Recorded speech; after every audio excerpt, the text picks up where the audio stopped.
હાય નમસ્કાર, હું છું આજે પાયલ તમારી સાથે. અને દોસ્તો, ભારતમાં આઈએએસ બનવું એ ખાલી ને ખાલી એક કરિયર ઓપ્શન નથી, એક સપનું છે, જુનૂન છે.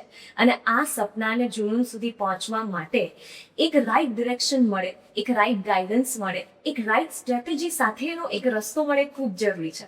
આજે હું એક એવા વ્યક્તિ સાથે તમારી મુલાકાત કરાવવા જઈ રહી છું જેમણે ઘણા બધા સ્ટુડન્ટ્સને આસ્પિરન્ટથી લઈ અને એક સરસ મજાના ઓફિસર બનવા સુધીની સફર જે છે એમાં ખૂબ ઇમ્પોર્ટન્ટ રોલ પ્લે કર્યો છે. So please welcome the man behind Chahal academy Rajkot, doctor Nirav Pal. Hello sir. Hi. Hello. Teaching ફિલ્ડમાં આવવું એ ખરેખર એક પેશન હતું કે પછી એ રાજકોટની માર્કેટની ક્યાંક ને ક્યાંક નીડ સમજી રહ્યું? I would say need of the hour from personal perspective because I have given this exams. 6 વખત આ exams આપેલી છે. Okay. And failed all the 6 attempts. So realizing the importance કે આ journey kick start ક્યાંથી કરાય. So જ્યારે realize કર્યું કે આ journey ની preparation બહુ early stage થી આપણે કરી શકીએ છીએ. Then I thought કે હવે either I open an ecosystem or I open a system for this or I work somewhere. So realizing the fact कि कोई બીજા સિસ્ટમમાં એની પાર્ટ લઈશ, so it is possible કે જ્યાં મારે જે ડિસિઝન્સ લેવા હશે એ ડિસિઝન્સ ઉપર પ્રોપર વર્ક નહીં થઈ શકે. Then thought to open my own system for this. અને સર, આઈ ગેસ સ્ટુડન્ટ્સ માટે એક રિયલ ટાઈમ પ્રિપરેશન માટે ઇકોસિસ્ટમ બિલ્ડ કરવી ખૂબ જરૂરી હોતી હશે આગળની ફિલ્ડમાં. તો એ તમે કઈ રીતે મેનેજ કરો છો કે કેવો થોટ છે એની પાછળ તમારો? બેસિક થોટ એ છે કે સ્ટુડન્ટ્સની જેટલી નીડ છે એ ફૂલફિલ થઈ શકે. આઈ મીન ટુ સે કે દેર આર કેન્ડિડેટ્સ કે જે ઇંગ્લિશ મીડિયમ બેકગ્રાઉન્ડમાંથી છે તો પણ એની બેઝ પ્રિપરેશન બી એને જરૂરી છે. એવા કેન્ડિડેટ્સ છે જે ગુજરાતી મીડિયમમાંથી છે. હવે ગુજરાતી મીડિયમના સ્ટુડન્ટ્સને બી यदि અપગ્રેડ થવું છે તો એને બેસિક ઇંગ્લિશના ઉપર કમાન્ડ તો જોશે જ. રિલેટિવલી એને આખી એક્ઝામ્સ છે એને ઇંગ્લિશમાં આપી છે તો બી અલાઉડ છે અને ગુજરાતી લેંગ્વેજમાં આપી છે તો બી અલાઉડ છે.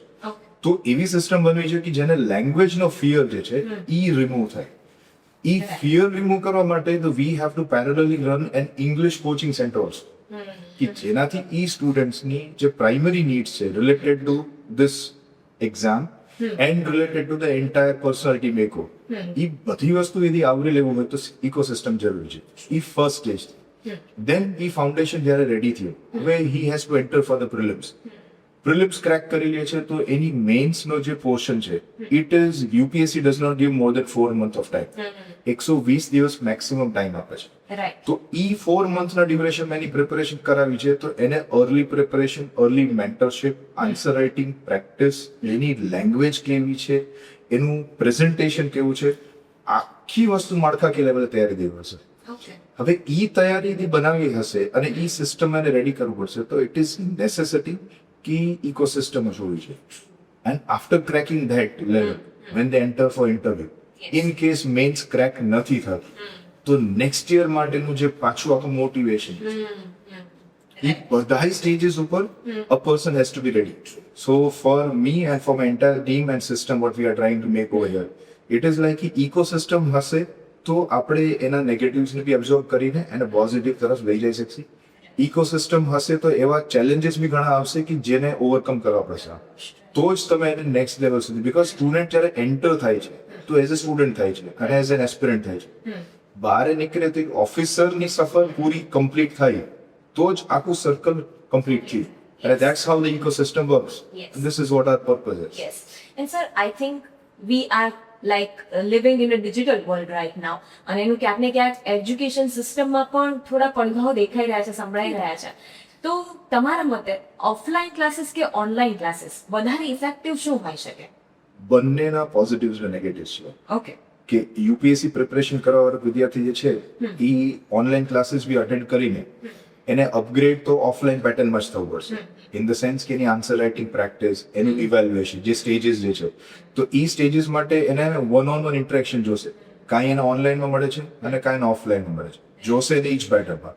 દે ડુ નોટ પ્રિફર કે અમને માસમાં ટ્રીટમેન્ટ થાય તો એ રીતને એની કલેક્ટિવ આખું ચેન્જીસ જોશે. ઓફલાઈન સિસ્ટમ જે છે it helps them to be discipline. ઘણા ટેલેન્ટેડ પોટેન્શિયલ કેન્ડિડેટ્સ હોય બટ એને ડિસિપ્લિનમાં કેળવવા માટે, discipline I mean to say કે રેગ્યુલર પંક્ચ્યુઆલિટી રૂટીન આખી સેટ કરવા માટે તો ઓફલાઈન સેન્ટર્સ જે છે એ વસ્તુ માટે હેલ્પફુલ થાય છે. સો coaching in any pattern, be it online or offline, it acts as a catalyst. Basically, coaching શું કરે છે? કોચિંગ ઈ પ્રિપરેશન ને ફાસ્ટ કરે છે. ફાસ્ટ કરે છે તો ઈ જે આઉટકમ જે છે કે આઉટપુટ જે આપણે જોઈએ છે ઈ આપણને જલ્દી મળે છે. હવે ઈ ઓનલાઈનમાં યદી કોઈ સ્ટુડન્ટ સેલ્ફ ડિસિપ્લિન છે, સેલ્ફ રિયલાઇઝેશન છે, તો એના માટે બી એટલું જ યુઝફુલ છે. ઓફલાઈનમાં જે છે ઈ એને catering two this entire system, તો એને ઈ બેનિફિટ મળી શકે છે. અને સર યુપીએસસી નું નામ સાંભળતા જ આમ લોકો છે ને ધ્રુજવા લાગે, કેમ કે લોકો માટે એવું છે કે ભાઈ ટફેસ્ટ એક્ઝામ છે યુપીએસસી ની. તો યુપીએસસી ને આ ટફેસ્ટ મારવા માટે શું જવાબદાર છે? ખરેખર સિલેબસ કે પછી માઇન્ડસેટ? બેસિકલી યુપીએસસી ના ટફેસ્ટ એક્ઝામિનેશન ઇન ઇન્ડિયા ગણવામાં આવે છે. કે ઇન્ડિયાની જેટલી બી એક્ઝામિનેશન સિસ્ટમ છે એ બધી એક્ઝામિનેશન કરતા UPSC civil services exam is the toughest. સૌથી મોટો એનો રીઝન જે છે કે ઈ છે કે this entire process, because it tax almost around 12 to 15 months from a candidate. ફેબ્રુઆરીમાં ફોર્મ ફિલિંગ થાય, મેના લાસ્ટ વીકમાં એની પ્રિલિમ્સ થાય, સપ્ટેમ્બરના સેકન્ડ વીક કા ઓગસ્ટના લાસ્ટ વીકમાં એની મેન્સ થાય, and then comes interview preparation, અને ઇન્ટરવ્યુઝ જે છે એ નેક્સ્ટ યર ને જાન્યુઆરીથી સ્ટાર્ટ થાય. Result comes out, final result, that is in April or May of the next year. So the journey is of 12 to 15 months. Yes. Sustenance for 15 months is not education, is not intelligence. It is purely mindset now. So this is how this journey goes on. कि any candidate એને કોઈ બી સ્ટેજમાં અંદર પોતાનું પર self doubt આવી ગયું કે યાર મને એવું લાગે છે કે આ વર્ષે નહીં ગયું, તો ઈ પુશ કરીને એને નેક્સ્ટ લેવલ સુધી લઈ જાઓ, then it is very challenging. So that's how કે mindset જે છે it plays a bigger role. Yes. અને સર અત્યારના ટાઈમમાં એવું આપણે જોતા પણ હોઈએ ને એવું એક ટ્રૂથ પણ છે કે ડિસ્ટ્રેક્શન જે છે એ આજના યુથ માટે ખૂબ વધી ગયું છે પહેલા કરતા. તો એને તમે કઈ રીતે ટેકલ કરો છો, કઈ રીતે સ્ટુડન્ટને ગાઈડ કરો છો એના માટે ફોકસ રહેવા માટે? See, distractions નું ઘણા બધા મીનિંગ્સ હોઈ શકે છે. ઇમ્પોર્ટન્ટ વસ્તુ એ છે કે I am not saying or UPSC એવું ડિમાન્ડ નથી કરતું કે 24 કલાકમાંથી તમે 18 કલાક ભણો. ખાલી ને ખાલી સેગ્રીગેટ કરીને કે if I am studying for 8 hours, 8 hours માં sleeping and getting ready for my life and everything, 8 hours જે છે એ 8 hours ની એને કોઈ બી પ્રવૃત્તિ, ભણવું છે, કોલેજ સ્ટડી કરે છે કે કોઈ જોબ કરે છે, તો એને બેલેન્સ હોય છે. This journey is of balancing, management and perseverance. હવે આમાં ડિસ્ટ્રેક્શન જે છે એ 18 મહિનામાં કોઈ બી વ્યક્તિના જોડે થશે, કેમ કે જેમ કીધું એક્ઝામ પ્રોસેસ જે છે ફોર્મ ફિલિંગ થી લઈને એક્ઝામિનેશન દેવા સુધીનો અને રિઝલ્ટ ફાઇનલ જે આવે ઇન્ટરવ્યુ, ઈ જ પ્રોસેસ 12 થી 15 મહિના છે. હવે 15 મહિના પહેલા છોકરો પ્રિપરેશન સ્ટાર્ટ કરશે. દેટ મીન્સ એસ્પિરન્ટ્સ કોઈ બી હશે પ્રિપરેશન મિનિમમ 6 to 8 months का 1 year પ્રિપરેશન પહેલા સ્ટાર્ટ કરશે. તો અઢી વર્ષના સમયમાં તો ડિસ્ટ્રેક્શન કોઈના બી જોડે થશે. Destruction of social media, destruction of પિયર ગ્રુપ, કે destruction of any family gatherings, એમાં કેમ બેલેન્સ્ડ અપ્રોચ રાખી શકે છે? This is UPSC. Once an officer, we have seen many of the IAS officers, કે ઈ ઓફિસર્સ હોવા છતાં એની વર્ક લાઈફ બેલેન્સ કરી શકે છે. ઈ જ પ્રાઇમરી નીડ છે એક્ઝામ, કે any candidate who is all set for this અને ધીરે ધીરે પોતાની જાતને આના માટે અપગ્રેડ કરી શકે છે. That is what is needed for this. અને સર આમ તો ઓફ કેમેરા પણ આપણે વાત કરતા હતા ત્યારે યુ સેડ કે દરેક સ્ટુડન્ટ જઈને આવે છે એની સાથે તમારું 1-to-1 કનેક્શન હોય જ છે, પછી સ્ટુડન્ટ હોય કે પેરેન્ટ્સ. પણ આટલા બધા સ્ટુડન્ટ સર તમારી અંડર તૈયાર થયા છે, કોઈ એક એવી સ્ટોરી સ્ટુડન્ટની જે તમને આમ લાઈફ ટાઈમ યાદ રહી જાય એ પ્રકારની હોય? સ્ટોરી છે, અને I would not say right now because I am waiting for that result. Okay. The moment એ રિઝલ્ટ આવી જશે તો એ સ્ટોરીનો ઇમ્પેક્ટ જે છે એ બહુ સારી રીતે રહેશે. એવી ઘણી સ્ટોરીઝ છે, એક નથી. આઈ કેન એન્યુમરેટ કે 5 to 10 સ્ટોરીઝ આવી હશે કે એવા કેન્ડિડેટ્સ છે કે જેને આપણે મળીએ ને આપણને એવું લાગે કે યાર ये टूटेगा नहीं क्या, और वो नहीं टूट रहा है. वो रिजल्ट आने के बाद भी जुड़ता है, वापस अपना नव निर्माण करता है और वापस एग्जाम के लिए लगता है. क्या बात. कि हर स्टेज में उसे कहीं ना कहीं हर ऐसे बहुत सारे स्टूडेंट, और आई एम फॉर्चुनेट और आई वुड से कि गॉड इज ब्लेसिंग मी कि ऐसे कैंडिडेट्स मुझे मिल रहे हैं कि ऐसे कैंडिडेट्स नया निर्माण करने के लिए रेडी भी हैं और उन्हें ऑफिसर बनना है. बाई फोर्स नहीं बन रहे, बाई चॉइस बन रहे हैं. तो वो स्टोरीज का हम वेट कर रहे हैं. Let the final result be out, let this year's prelims result be out, then gradually will understand कि ये जर्नी कहाँ तक उन्हें लेके जा रही है. અને સર એવું કહેવાય કે યુપીએસસી જે છે એ જેન્યુઅનલી બધા માટે નથી બની, આ એક હાર્શ રિયાલિટી છે. તો આ વાત તમે સ્ટુડન્ટ્સને કઈ રીતે પાસ ઓન કરો છો, કઈ રીતે એમને સમજાવો છો? Now see, when we say UPSC બધાય માટે નથી બની, તો are you trying to say if it is related to becoming an officer? So yes, every year there is 1,000 seats. And a range 950 થી 1,000 or 1,100 seats maximum આવી શકે છે. બરાબર? The preparatory journey of UPSC, it is a journey of life. Right. Like any candidate, whosoever is planning to prepare for this examination, એ બધા candidates માટે UPSC is the best option. Okay. Reason? It overall improves you as a person. Your personality, your way of speaking, your way of analyzing the things, your way of forecasting the things, कि આ વસ્તુ આના સાથે interlink કેમ થશે. And then the last thing कि એ બધી situation માં બી તમારે એ situation માંથી solution લાવવાનું છે. Even there is something negative. Yes. So we need to be that much hopeful, આશાવાદી રહીને કે સોલ્યુશન લાવવાનું છે. બીકોઝ એવું કોઈ દિવસ ન થઈ શકે કે સિસ્ટમ જડમૂળથી ચેન્જ થાય. સિસ્ટમના અંદર ભાગ બનીને સિસ્ટમના અંદર ચેન્જીસ પોસિબલ છે. So UPSC is that platform which Indian government is giving કે any candidate who thinks to manage this 145 crore population જે છે એના અંદર બ્યુરોક્રેસીનો પાર્ટ બનીને bring the change which is positively inclined. So come enjoying this course. That's how it is. અને sir જેટલા પણ અત્યારે ઘણા બધા સ્ટુડન્ટ્સ પણ આપણને આ યુટ્યુબના માધ્યમથી સાંભળી રહ્યા હશે અને ક્યાંક ને ક્યાંક પ્રિપરેશન એમને પણ શરૂ કરવી હશે, તો એ સ્ટુડન્ટ્સને તમે શું કહેવા માંગશો કે પ્રિપરેશન શરૂ કરતા પહેલા જીપીએસસી કે યુપીએસસીની કઈ બાબતો એવી છે જે ખાસ ધ્યાનમાં રાખવી જોઈએ? He or she should be very much sure કે મારે ઓફિસે શું કામ કરવું છે. રાઈટ. સ્ટેજીસ એવા આવશે કે યદી મને પેરેન્ટ્સ ફોર્સ કરે છે ને હું બનું છું, કાં મને કોઈ સોશિયલ મીડિયા મોટિવેશન મળીને હું બનું છું, કાં હું કોઈ મૂવીઝ જોઈને ઇન્ફ્લુઅન્સ થાઉં છું અને મને એવું થાય છે હું પ્રિપરેશન સ્ટાર્ટ કરું. પણ એ જર્ની જે હશે ને કેવું છે કે જ્યારે સ્ટાર્ટ કરો છો ત્યારે ઘણા લોકો જોડે છે, પણ જ્યારે એ પ્રોસેસમાં ક્યારેક ફેલ થાવ છો અને પછી જ્યારે ઊભા થઈને વોક કરો છો પાછું સક્સેસ તરફ ભાગવું, ત્યારે તમારે લોન સર્વાઈવર જોઈએ. તો લોન સર્વાઈવરમાં તમે એટલી લાંબી જર્ની ફૂલફિલ ક્યારે કરી શકશો? when you have the belief in yourself. So know yourself and figure it out whether you are meant for it or not. આ પ્રોસેસ તમને શીખવાડી જ દેશે કે તમે આના માટે બન્યા જ છો. નથી બન્યા તો પ્રોસેસ તમને ધીરે ધીરે એલિમિનેટ બી કરી દેશે. એવું કોઈ દિવસ કોઈ કેન્ડિડેટ જોડે નહીં થાય કે દે હેવ ટુ થિંક કે યાર મેં આમાં ટાઈમ વેસ્ટ કરી નાખ્યો.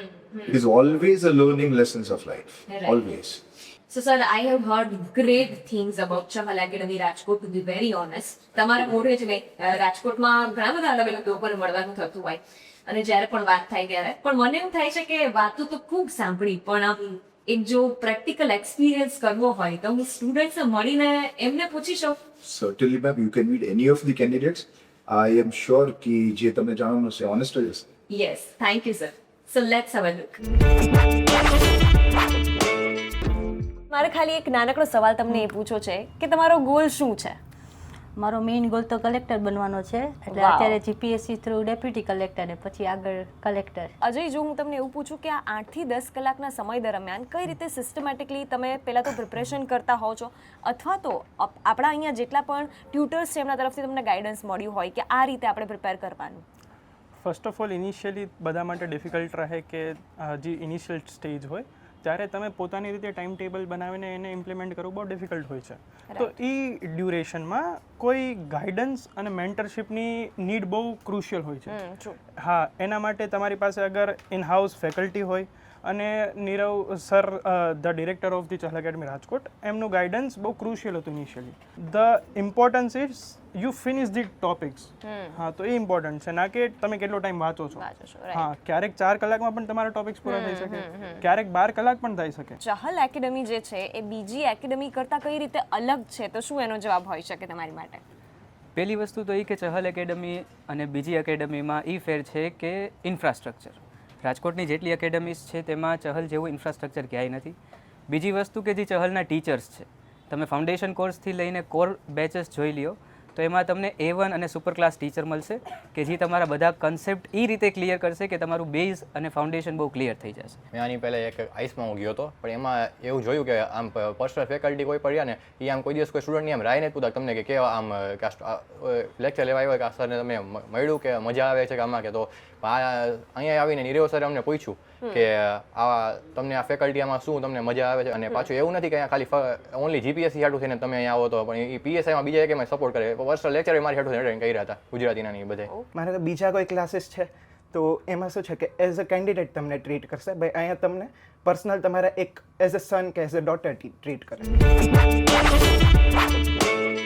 સો sir, I have just met so many students, અને જે સાંભળી એ ખાલી વાતો નહોતી, એટલું તો સર્ટેનલી કહીશ તમે. So first of all many congratulations, Thank you. કેમ કે સ્ટુડન્ટ્સમાં જે કોન્ફિડન્સ હતો અને જે દિલથી એ વાતો બોલી રહ્યા હતા ચહલ એકેડમી રાજકોટ વિશે, એ સાંભળીને ખૂબ મજા Thank you. આવી. સો સર, આપણે એક ક્વિક રેપિડ ફાયર રાઉન્ડ કરી લઈએ, જેમાં હું તમને ક્વિક ક્વેશ્ચન્સ કરીશ, જેના ક્વિક આન્સર તમારે આપવાના છે. સો યુપીએસસી પેશન કે પ્રેશર?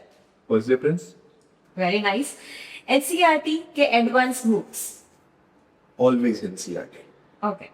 મોર્નિંગ સ્ટડી કે પછી night study? Depending upon the student's caliber. There are engineers, there are doctors who prefer to study in night. There are candidates ki they feel like મને morning hours, early morning hours ગમે છે. એ matter કરતો નથી. Exams જ્યારે દેવા છે, mock test આપે છે, તો try to give the mock exams during the morning hours, જે યુપીએસસી સ્ટિપ્યુલેટેડ ટાઈમ છે, જેનાથી તમારું બ્રેન સેલ્સ જે છે એ સમયે તમને હેલ્પફુલ થઈ શકે. અને નોટ્સ બનાવવા કે પછી ડિરેક્ટ રીડિંગ? નોટ્સ બનાવો. Okay, That notes is only useful when you do the revision. Right. Mobile destruction છે કે tool? It's a boon if you use it wisely. It's considered to be distraction if you do not know when to stop. One word for success? One word, very tough. Yes. But I must say कि it should be like walking on the path without losing the enthusiasm. Right. Hard work કે smart work sir? First hard work, then only it helps you to reach to the smart help. Revision કે પછી new learning? Revision. Okay. Always revision. Practice makes man perfect. Yes. That's what it says. Interview round exciting કે stressful? Challenging because it knows what is the essence within you. અને sir, કેટલા બધા અત્યારે મેં તમને પહેલા પણ વાત કરી, સ્ટુડન્ટ્સ સાંભળી રહ્યા છે કે જે શરૂઆતથી ઝીરોથી શરૂ કરવા જઈ રહ્યા છે યુપીએસસીની એક્ઝામ માટે, તો એને એક એવી કઈ ગોલ્ડન એડવાઇસ તમે આપવા માંગશો? The first advice is the books of the schools, be it Gujarat Board, be it NCERT or ICSE. You study the basics of 6th to 10th okay. for any of the boards you are in, okay. because that is how it gives you the knowledge related to the country. And then jump in for this process. Right. Thank you so very much, sir. We had a really great conversation, and I'm so sure કે જેટલા પણ લોકો આ YouTube ગુજરાતીના માધ્યમથી તમે સાંભળ્યા હશે અને ઘણું બધું શીખવા મળ્યું હશે. સો બસ આવા જ અવનવા પોડકાસ્ટ માટે યુટ્યુબ ગુજરાતી, જો તમે હજી સુધી માધ્યમ ગુજરાતીનું પેજ ફોલો ન કર્યું હોય, સબસ્ક્રાઇબ ન કર્યું હોય, તો કરી લેજો. Stay tuned.